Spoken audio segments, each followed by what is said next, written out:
Hi friends, ఈరోజు అంటే మే 26 రోజు చేసిన ట్రేడ్ గురించి మనం చూద్దాం. సో ఫస్ట్ ట్రేడ్ వచ్చేసి మనం హెచ్డిఎఫ్సి లైఫ్లో తీసుకోవడం జరిగింది. సో మీరు చూడవచ్చు 782.61 దగ్గర ఎంట్రీ తీసుకున్నాము. బట్ మూమెంట్ లేకపోవడంతో మరి స్టాప్ లాస్ హిట్ అవ్వలేదు, టార్గెట్ హిట్ అవ్వలేదు. మనం మధ్యలో మనము 1.86 పాయింట్స్ లాస్తో ఎగ్జిట్ అయిపోయాము. సో 200 క్వాంటిటీ అరౌండ్ 300 చేంజ్ మనకి ట్రేడ్లో లాస్ వచ్చింది. సో మన నెక్స్ట్ ట్రేడ్ వచ్చేసి ఐసిఐసిఐ బ్యాంక్లో తీసుకున్నాము. ఐసిఐసిఐ బ్యాంక్లో కూడా మూమెంట్ అనేది తక్కువగానే ఉండింది. డే ఎండ్ వరకు కూడా హోల్డ్ చేసి ఓన్లీ 1.3 పాయింట్ ప్రాఫిట్తో ఎగ్జిట్ అయిపోయాము.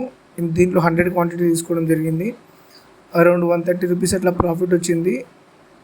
సో ఇది మనం ఓవరాల్గా 2 ట్రేడ్స్ తీసుకోవడం జరిగింది. ఈ ట్రేడ్స్ తాలూకు ఆర్డర్ డీటెయిల్స్ మనం ఇక్కడ చూడవచ్చు. 2 ట్రేడ్స్ తీసుకున్నాము, వాటికి సంబంధించిన ఆర్డర్ డీటెయిల్స్ ఇవి.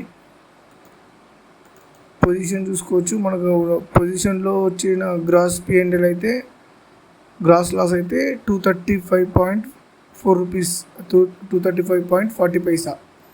ఇది మన ట్రేడింగ్ లాస్. సో మనకి తెలుసు కదా, కాంట్రాక్ట్ నోట్లో చూసుకుంటే బ్రోకరేజు అండ్ ట్యాక్సెస్ ఇవి ఒక 205 రూపీస్ పోయాయి. సో మన టోటల్ లాస్ వచ్చేసి with taxes and brokerage 440 rupees loss అయ్యాము ఈరోజు టోటల్గా. సో ఇట్స్ ఓకే, ఇది ప్రాఫిట్ అండ్ లాస్ అనేది part of the game. But loss అయినప్పుడు ఇలా లిమిటెడ్గా లాస్ అయితే ప్రాబ్లం ఏమి ఉండదు. మరి 3-4 డేస్ చేసిన ప్రాఫిట్ అంతా ఒకే రోజు లాస్ అయితేనే ప్రాబ్లం అవుతుంది. సో అలా కూడా జరుగుతుంది, జరగదనేం కాదు. బట్ యాజ్ ఆఫ్ నో అయితే మనం బాగానే పెర్ఫామ్ చేస్తున్నామని చెప్పుకోవచ్చు. సో ఇది ఫ్రెండ్స్, థ్యాంక్ యూ. ఖచ్చితంగా సబ్స్క్రైబ్ చేసి మీ ట్రేడింగ్ కమ్యూనిటీలో ఉన్న మీ ఫ్రెండ్స్కి షేర్ చేయండి.